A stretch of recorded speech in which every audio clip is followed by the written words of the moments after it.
Not something I dreamt up. It's actually the real deal about what folks are doing to you in Washington, D.C. And here's some other sheets that you can pass around.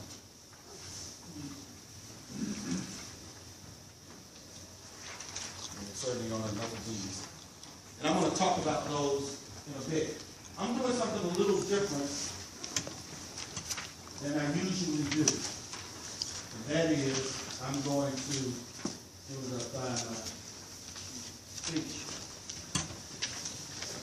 I wrote a speech. I generally don't write speeches. Anybody that has ever heard me speak know that I kind of just go with the flow. But I want to make sure I am thorough. Tonight, we are officially announcing our Exploratory Committee for 2016.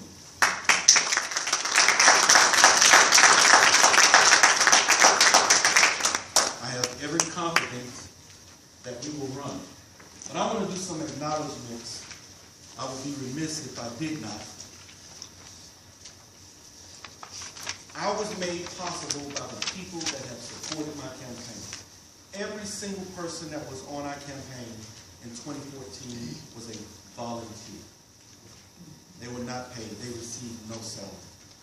They burnt their own gas. They put wear and tear on their vehicles, spent their own money. What we did raise, we were able to use and run a statewide campaign, of which I was told in the very beginning that I would not be able to do. It was an educational experience. Jason Turner, Alex Jimenez, Neil White, my senior advisor, Hank, who has just been giving me tunnels and tunnels of education that I have to pick and choose what I'm going to study now because there's so much information that's taking place. And my friend over here in the black hat, I call him Johnny Cash.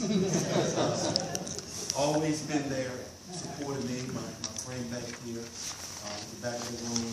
Bruno. Bruno. So there have just been a lot of people that have been there to bring me through this process. And I've become friends with Mike, learned a great deal from him.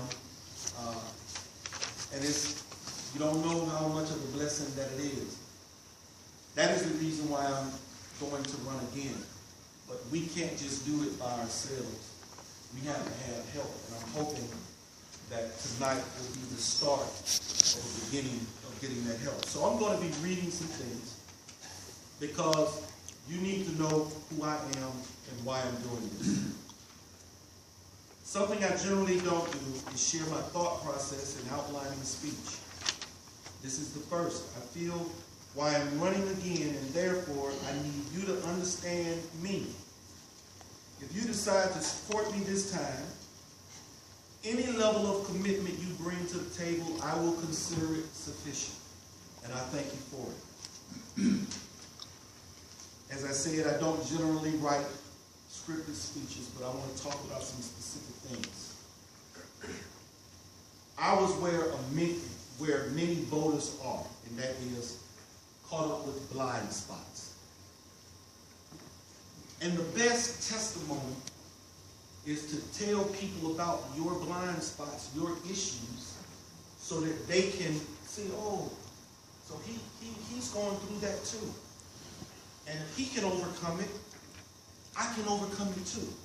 I just got to follow the same process. You teach a child how to add 2 and 2, then that child can teach somebody else how to add 2 and 2, and it becomes exponential in time. But there were people who had to teach me. So let me share some of my embarrassing blind spots. One of the first ones, a loyalty to party line. Blind trust in men and not the Constitution. Now, I was taught the Constitution. I knew about the Constitution growing up. But growing up in a black household, it was democratic.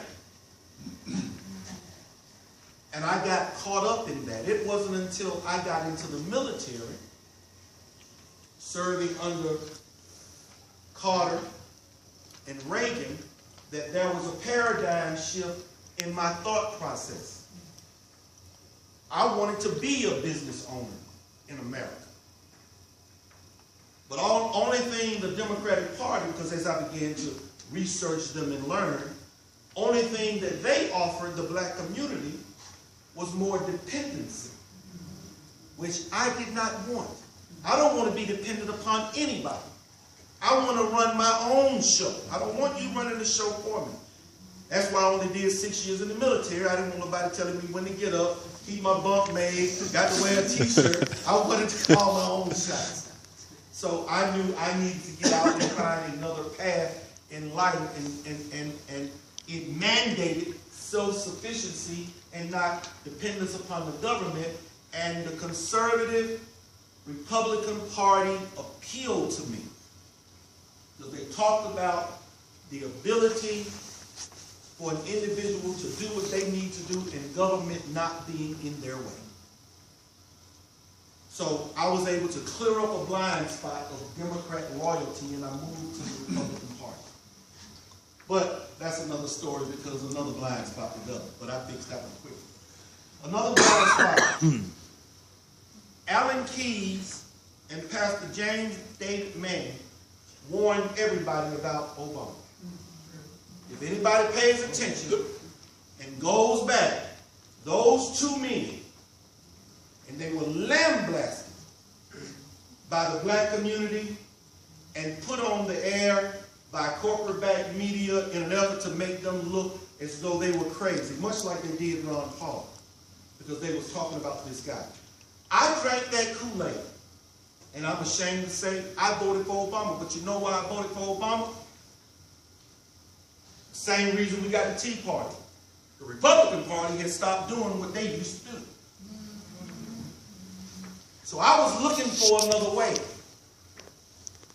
And Obama sold me on hope and change.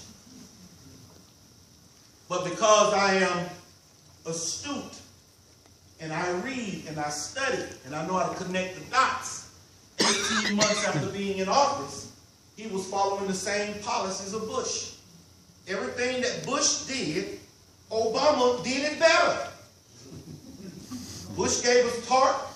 Obama expanded that. Bailed out the bankers, the whole 9 yards. I mean, just with Paul Wilder. But we forget that. And so I was in a moment of desperation, ready to give up and quit, and a friend of mine by the name of Michael J.M. Smith told me about Ron Paul and the Constitution. So I started studying it, and I started learning. I had many conversations with Alex and Hank. I've been learning and learning. Every day I learn something. I learned something from this gentleman tonight. I'm like a sponge. I need to know everything that I can because people perish because of a lack of knowledge. When you don't know what they're doing to you, you don't know how to turn it around. And I'm tired of them bending me over the table. I've had enough. I've stood up. And the sweet spot of an awakening, I looked at my daughters. If I quit and don't do something for them, what worth do I have? A man that's not willing to die for anything is not worth living. And I'm willing to die for the future of my children because my father was willing to die for mine and his father before him. I want there to be something for my children, and I'm not going to sit down and allow them to continue to take it away from me. I'm not going to do it. So I got involved politically and started campaigning for Ron Paul. And I learned. I learned how crooked the game is, how the deck is stacked. I call them the royals of both parties. I saw the shenanigans taking place in the black back room because I was a delegate. I saw how they talked to people, how they treated people when they didn't toe the party line. I was a delegate. I was even told, they called me for a meeting, they said, Derrick, it's not your time yet. Pick something further down the trough. I'm not a horse. Why I got to pick something further down the track? Because other people have been running and it's their turn. Why don't you run against Hank Johnson? And I'm going to be blunt, and some of you may squinch, but I'm going to tell you just like I told them. I'm not going to run against Hank Johnson, and the way I interpret this conversation, you're telling me you don't want me to run against your golden fair-haired child. You'd rather me go run against the other nigga down there in South DeKalb County. Ain't going to happen. If I'm going to lose, I'm going to lose big.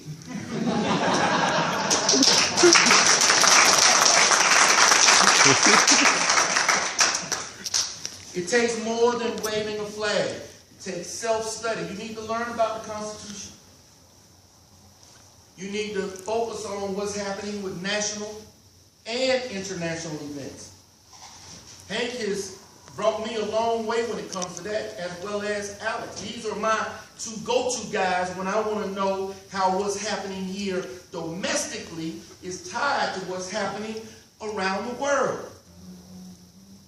Because it's all linked and tied together. Then I ran and I learned more. I learned about the circle of loot. Real simple process. When the press was a free press, not corporate-backed media, they were able to print the truth and not under duress. Not worried about being, they let the chips fall where they may. They took down the president, Nixon, because they were able to tell the truth. And when they showed the policemen beating men, women, and children with billy clubs, and firemen turning water hoses on women and children because they were protesting Jim Crow, that changed America. They saw the dirty underside of what was happening in this country, and they did something about it and stopped it. But that's when the press was free.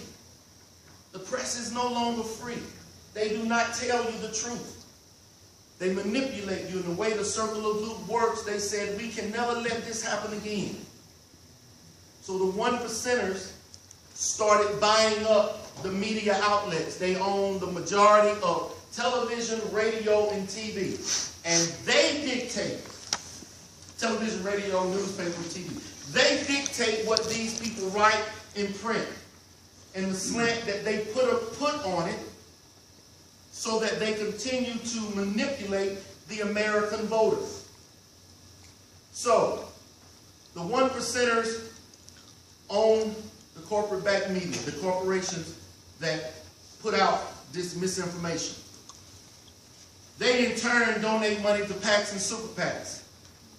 PACs and super PACs, in turn, give money to various campaigns, and they give it to candidate A and candidate B. Why? Because no matter which candidate wins, you still lose. Because that candidate is going to go and do the bidding of the special interests that are behind the PACs and the super PACs. And when they spend the money on the advertising that gets you to go down the path they want you to do, it goes right back to the 1%ers because they own the corporate-backed media in the first place. That's the circle of loot. Nobody loses but the American people. Nobody loses. I learned about that when I ran. After the second debate at Kennesaw State University, they did an online poll who won the debate. When it came back that Derrick Grayson was #1, they didn't ask that question no more. We don't need them to know about him. We need to not talk about him. If they didn't mention my name at all, they would say, and Derrick Grayson was in attendance whenever they talked about it. And something that really disappointed me, Herman Cain heard me speak in Macon and got on his radio show, and somebody called in and asked him who was running.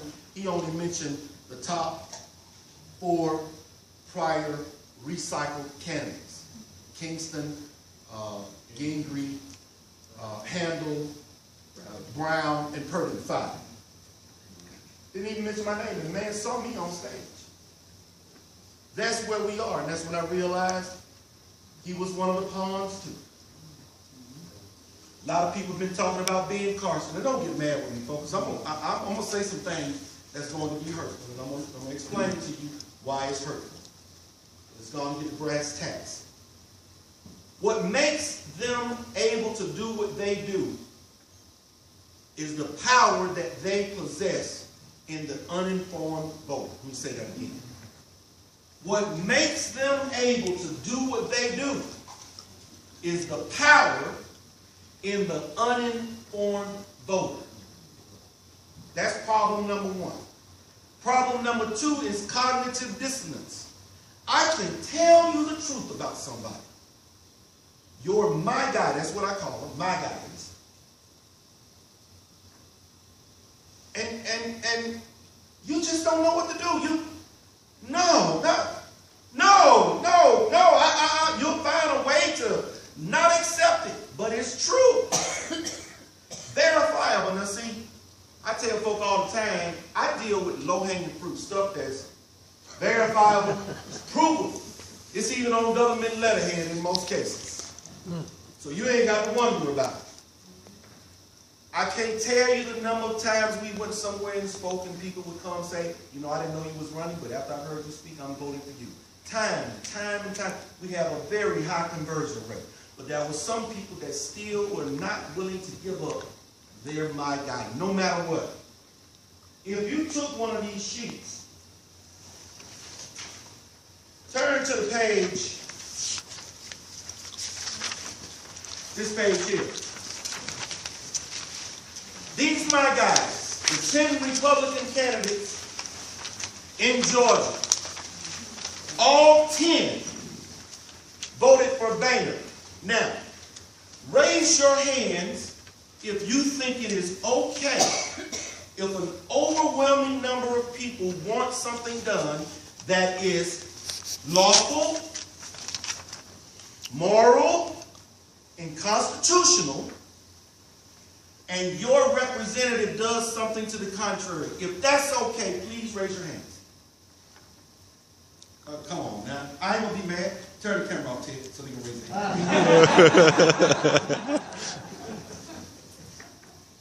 A couple of these guys said, I'm not going to vote for Boehner, and voted for him anyway. There's something wrong with that. And then a couple of them decided to give a reason why. There is no justification for not doing what we asked you to do. You serve us. Right. That's right.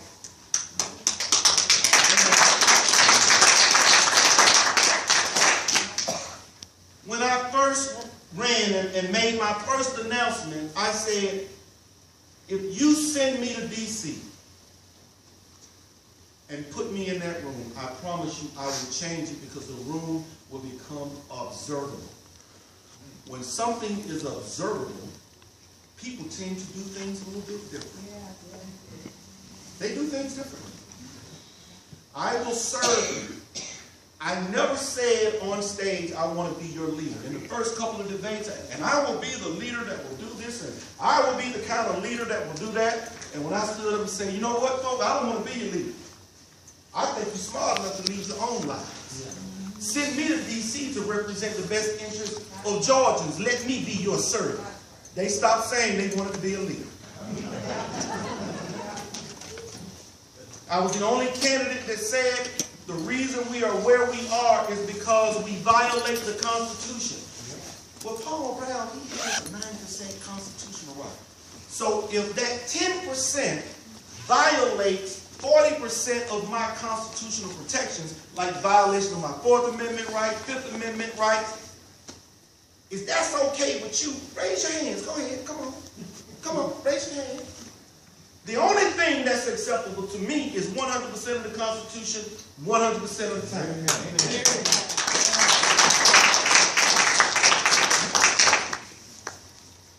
Now, I'm going to get to some brass tacks. I don't want to keep y'all too long. I put a sheet on here where it talks about what you can do to make a change. I want you to check that out, and I want to read something to you. The 10 things that are going to be required of you if you want to see a difference in this country. First, you need to recognize that a massive change will only come through a revolution in thought. a revolution in thought. This gentleman here talked about 2 revolutions before. That's when change comes, is when there's a revolution, but we need a revolution in thought. And why do we need a revolution in thought? I just explained to you their power comes from the uninformed voter and people that are stuck on my guy, cognitive dissonance, that will not, I can give them, I just gave you verifiable proof that the 10 GOP representatives here in Georgia, every single one of them out of the 14, the other 4 are Democrat, voted for John Boehner, who is a proven rhino. Proven and a vindictive, I won't say that.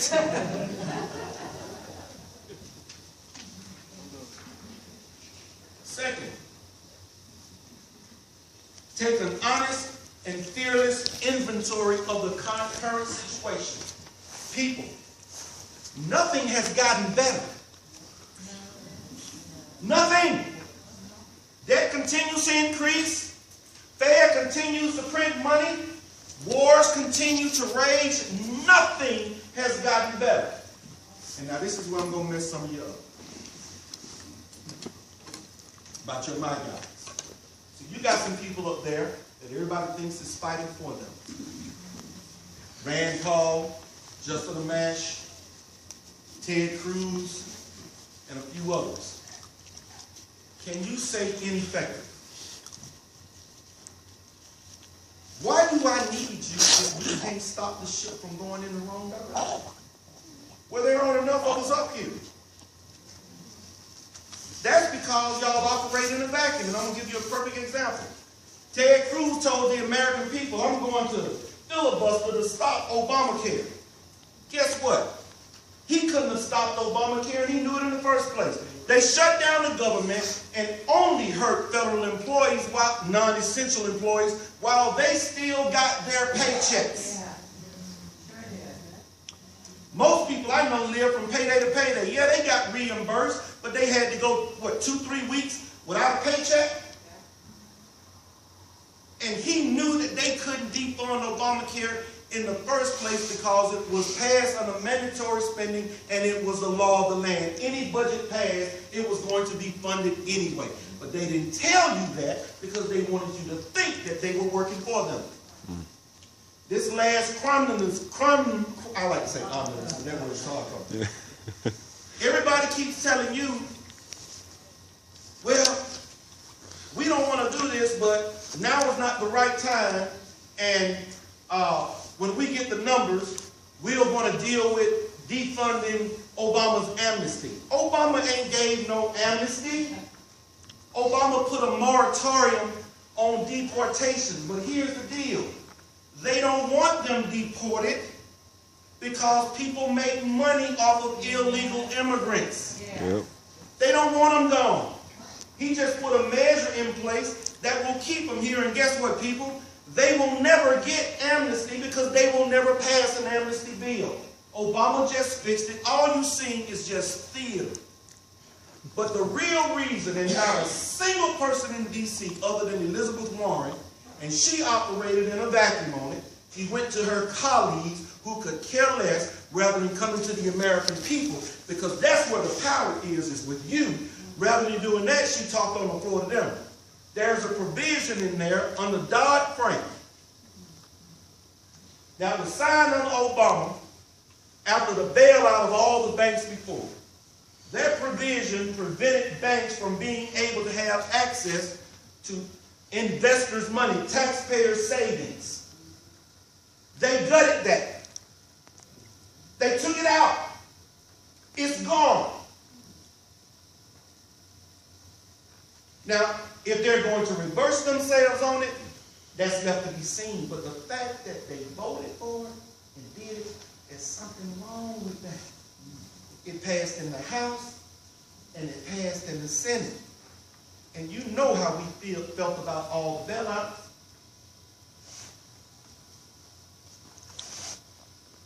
Let me get through this and then I'll take a few questions. The third thing is understand that the federal courts are part of the federal government, which means they're operating to protect the people that are there.